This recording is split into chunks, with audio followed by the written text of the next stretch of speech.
Before we get to the virus and testing and so many other things, let me ask about the financial footing of your hospital system and others around the country. As we pointed out, elective surgeries, which have a far higher profit margin, have been postponed for some time. Are you getting back to doing any of that at this point? And is $2 billion or roughly going to be enough to sort of steady your company's future? David, thanks for having me back. Appreciate the opportunity. Maybe just to give you some context and then answer those specific questions. We're starting to see some light at the end of the tunnel here in this surge area. You know, our peak was around April 9th through the 14th. It was more of a plateau. We're down in COVID cases by about 48% since that time, but we still have almost 500 patients in our hospital with COVID.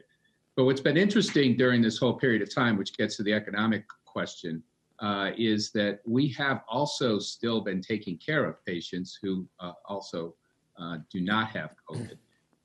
You know, during that period of time, we've birthed 1,000 babies in our hospitals, and we've cared for the emergency types of care that need to take place. And we've also had our physician offices open, and although we're at about 60% of the volume there, and most of those are telehealth visits. So when you wrap all that together and you think about the financial impact, you know, we had a tough March. We expect to have a tough April, and we're hoping to begin to see some recovery in May and June. But let me get a little more specific about that.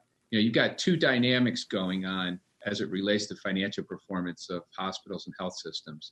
Those of us that have had high volumes of COVID patients have really had increased expense at almost 50% of the cost of that. And we only are getting a premium from the government and payers of about 20%.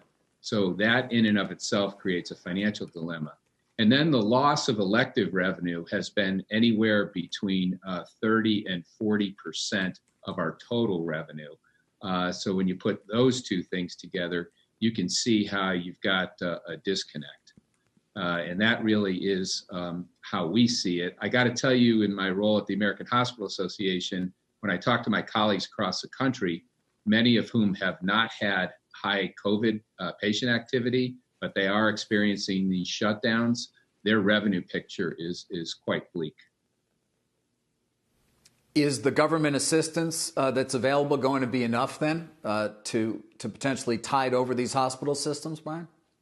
So if you think about it in terms of a business, you think about liquidity first, right? So the first tranche of funding that came from the government went to all hospitals, and it was done just to get money out quickly to deal with the liquidity issues. And I think that that was helpful.